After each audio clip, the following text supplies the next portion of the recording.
अस्सलामु अलैकुम वरहमतुल्लाहि वबरकातुहू।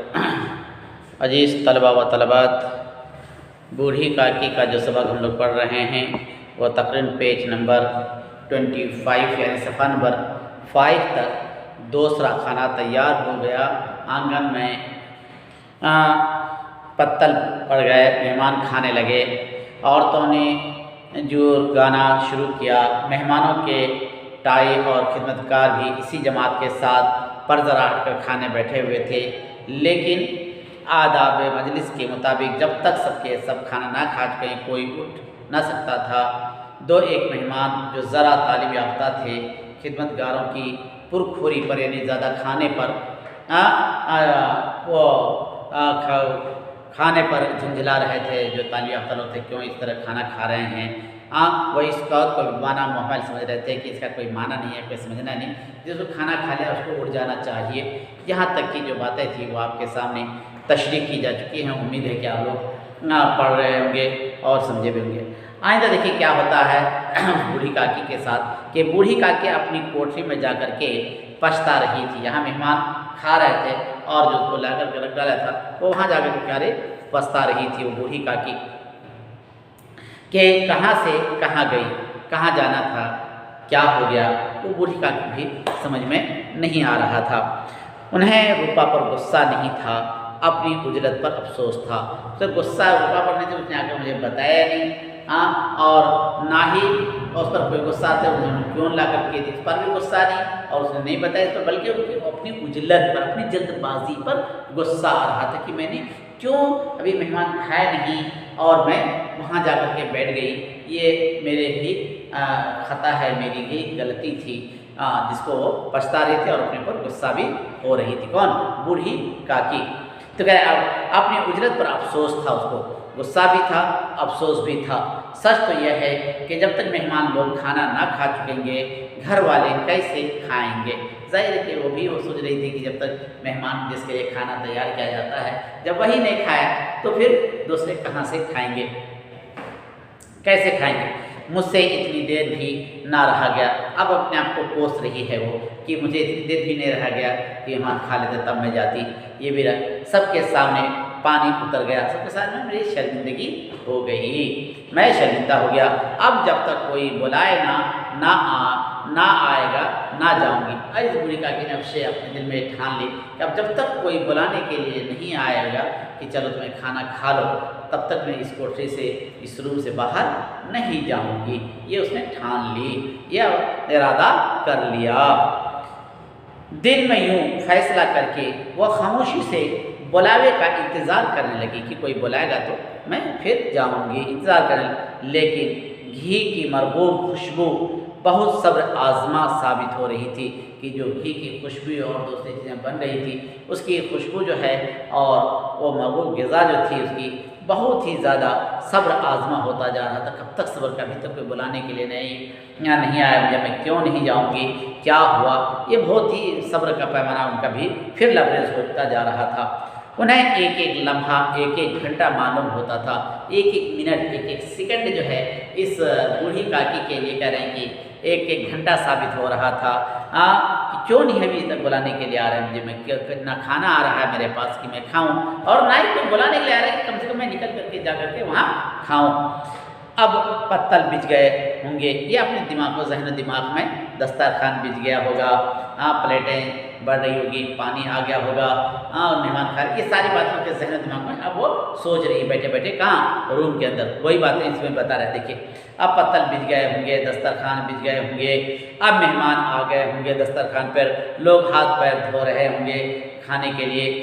नाई पानी दे रहा है, यानी जो हजाम है, नाई को असल में हजाम कहते हैं, या काम करने वाले जो लोग हैं उस ज़माने उसको नाई कहा रहा होगा, तो वो पानी दे रहे होंगे। मालूम होता है कि लोग खाने पर बैठ गए, जो नार गाना गाया जा रहा और खाने वक्त जो गाने होते हैं, जो गीत होते हैं वो भी गाया जा रहा है। ये सोचकर बहाने के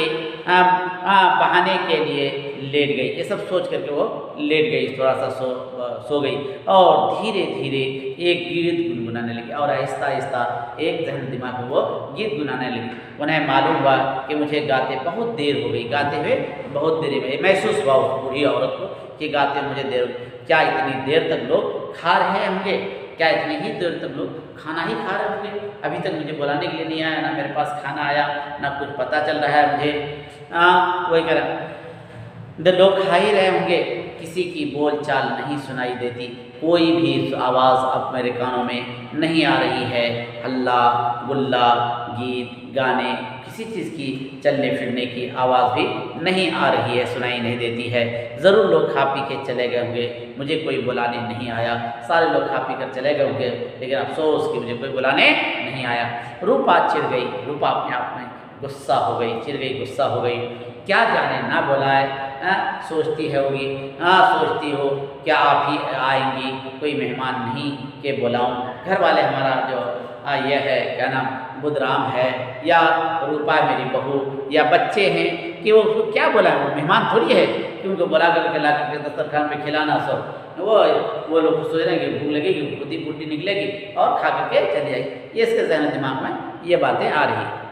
बूढ़ी काकी चलने के लिए तैयार हुई कि चलो अब चल करके जाते हैं, देखेंगे क्या होता है। कि तैयार हुई, ये यकीन कि अब एक लम्हा में पूरियाँ और मसाले व मसालेदार तरकारियाँ सामने आएंगी। ये सोच यकीन था क्या मैं निकलूँगी यहाँ से, जैसे ही जाऊँगी लोग मुझे वो खुशबूदार मसालेदार तरकारियाँ और नरम नरम पूरियाँ मेरे आएंगी और मैं उसको मज़े ले लेकर के खाऊँगी। उनके हुस्न ज़ायक़ा को गुदगुदाने लगा और उसके दिल के अंदर अजीब मचलने लगा। उन्होंने दिल में तरह तरह के मंसूबे प्लान बांधने लगे। कौन? बूढ़ी औरत बांधने लगी। पहले तरकारी से पूरियाँ खाऊंगी, पहले अब दिमाग में बता रहे पहले पूरियाँ खाऊंगी, फिर क्या क्या हो रहा है देखते आ रही है। देखिए पूरियाँ खाऊंगी, फिर दही और शक्कर से कचौरियाँ रायते के साथ मज़ेदार मालूम होंगी कि रायता जो है वो भी मज़ेदार होता है और हाजमा भी होता है, बड़े अच्छी चीज़ें होती है। अपने यहाँ उसे कचम्बर के शक्ल में बनाते हैं, वहाँ उसको रायता अलग शक्ल में बनाते हैं जो बिरयानी में देकर के खाते हैं, बड़े मज़ेदार होता है। मालूम होंगी, चाहे कोई बुरा माने या भला।